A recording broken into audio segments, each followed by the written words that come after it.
Assalamualaikum warahmatullahi wabarakatuh. Bismillah, alhamdulillah, assalatu wassalamu ala rasulillah wa ala alihi amma ba'd.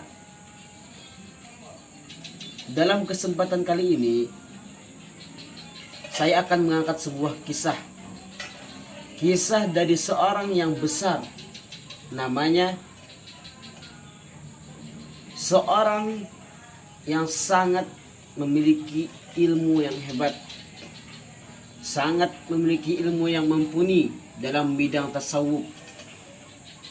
Beliau juga dikenal sebagai seorang sufi dan juga dikenal sebagai seorang filosof muslim yang sangat hebat, yang karya-karya beliau tersebar di seluruh dunia. Siapakah beliau? Beliau adalah Maulana Syekh Jalaluddin Rumi.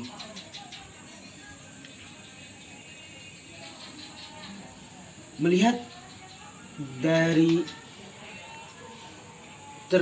termasyhurnya beliau, maka kita pasti bertanya-tanya, siapakah guru beliau? Dalam kesempatan kali ini juga saya tidak membahas tentang biografi beliau.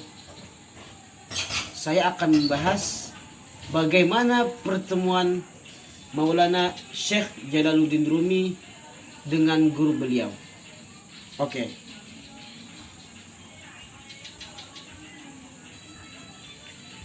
Syekh Maulana Jalaluddin Rumi, nama beliau adalah Muhammad bin Husin Al-Khattab Al-Bakri, atau sering pula disebut dengan nama Rumi. Beliau adalah seorang penyair sufi yang lahir di Balkh, sekarang Samarkand, pada 6 Rabiul Awal tahun 604 Hijriah atau tanggal 30 September 1207 Masehi beliau dilahirkan.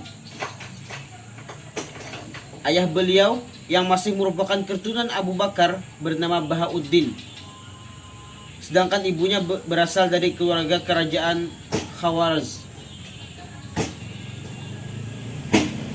Ayah beliau merupakan seorang ulama besar, seorang cendekia yang soleh, berpandangan ke depan, dan seorang guru yang terkenal di Balkh. Saat Maulana Syekh Jalaluddin Rumi berusia 3 tahun, karena terancam oleh serbuan Mongol, keluarga beliau pun meninggalkan Balkh melalui Khorasan dan Suriah sampai ke provinsi Rum di Anatolia Tengah yang merupakan bagian Turki. Mereka menetap di Konya, ibu kota provinsi Rum. Dalam pengembaraan dan pengungsiannya tersebut, keluarganya sempat singgah di kota Nisapur yang merupakan tempat kelahiran penyair dan ahli matematika, yaitu Omar Khayyam. Nah, di kota inilah Maulana Syekh Jalaluddin Rumi bertemu dengan Attar yang meramalkan bahwa si bocah pengungsi ini, yaitu Maulana Syekh Jalaluddin Rumi, kelak akan masyhur, yang akan menyalakan api gairah ketuhanan. Hari itu, sebagaimana biasanya, Maulana Syekh Jalaluddin Rumi tengah mengajar para muridnya dalam sebuah perkuliahan. Tiba-tiba, seseorang yang sebelumnya belum dikenal secara lebih dekat oleh Rumi masuk ruang perkuliahan tersebut. Orang asing itu pun menunjuk sebuah tumpukan buku sembari bertanya, nada berantakan, "Apa ini?" Rumi menjawab dengan nada jengkel, "Kau tidak akan mengerti," kata Maulana Syekh Jalaluddin Rumi. Mendapat jawaban yang demikian dari Maulana Syekh Jalaluddin Rumi, orang itu lantas membawa buku-buku tersebut untuk dibakar. Maka tersulutlah api yang membakar buku-buku tersebut. Maulana Syekh Jalaluddin Rumi pun ganti bertanya, "Apa ini?" Orang asing itu menjawab, "Kau tidak akan mengerti." Sebagaimana yang telah dijawab Maulana Syekh Jalaluddin Rumi di awal tadi. Saat itu Maulana Syekh Jalaluddin Rumi terhentak dalam kebingungan. Dia merasa bodoh hingga pada akhirnya ia menjadi murid dari orang asing yang membakar buku-buku itu. Orang asing tersebut adalah Syamsuddin At-Tabrizi atau dikenal sebagai Syams Tabrizi. Dialah guru yang membimbing Rumi untuk meninggalkan segalanya. Sejak pertemuannya dengan Syams Tabrizi, Rumi berubah secara drastis. Hingga pada akhirnya Rumi menjadi seorang sufi yang agung, yang populer dengan syair-syair indahnya. Suatu ketika, Syams Tabrizi meninggalkan Rumi tanpa memberitahukan kemana tujuan dari kepergiannya itu. Maulana Syekh Jalaluddin Rumi bagai anak ayam yang kehilangan induknya. Maka lahirlah sebuah kitab yang berjudul Diwan Syams Tabrizi yang berisi sebuah ungkapan-ungkapan atau jahitan-jahitan kerinduan Maulana Syekh Jalaluddin Rumi ketika ditinggalkan oleh sang guru, yaitu Syekh Syams Tabrizi.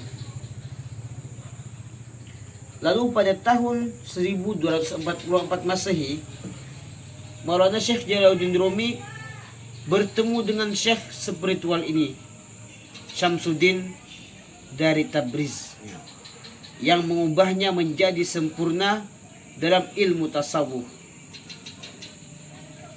Setelah Syamsuddin wafat, Rumi kemudian bertemu dengan Hasanuddin Ghalabi dan mengilhaminya untuk menuliskan pengalaman spiritualnya itu dalam sebuah karya monumentalnya, Masnawi ya Ma'nawi. Itulah karya beliau yaitu Masnawi ya Ma'nawi. Ia mendiktekan karya tersebut kepada Hasanuddin sampai akhir hayatnya pada tahun 1273 Masehi. Maulana Syekh Jalaluddin Rumi pernah bertanya dalam sebuah syair beliau, yaitu, jika ilmu pengetahuan dan logika membuat orang semakin pandai dan cerdik, mengapa pada saat yang sama menimbulkan permusuhan? Mengapa orang beriman itu berpikiran sempit dan banyak melakukan penyimpangan?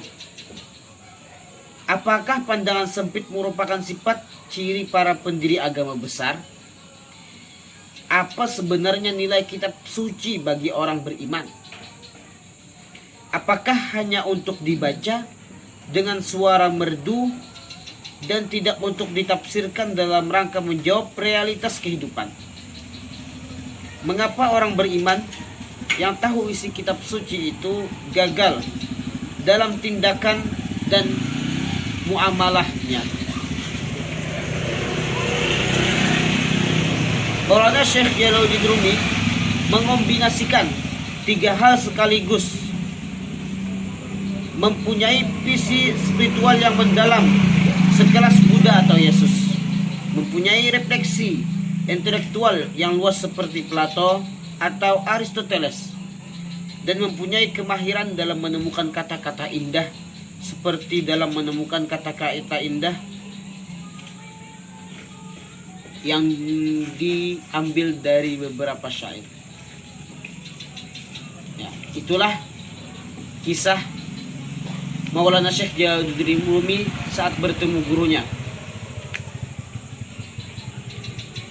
yang mana ketika dipisahkan gurunya, terpisah dengan gurunya, beliau sangat rindu, hingga ketika rindunya itu beliau bisa membuat sebuah karya. Itulah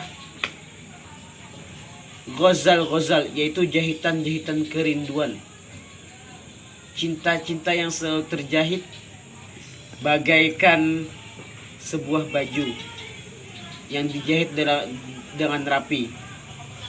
Ketika satu benang terlepas, maka baju itu pun tak terlihat rapi. Ya, itu saja. Semoga bermanfaat. Wassalamualaikum warahmatullahi wabarakatuh.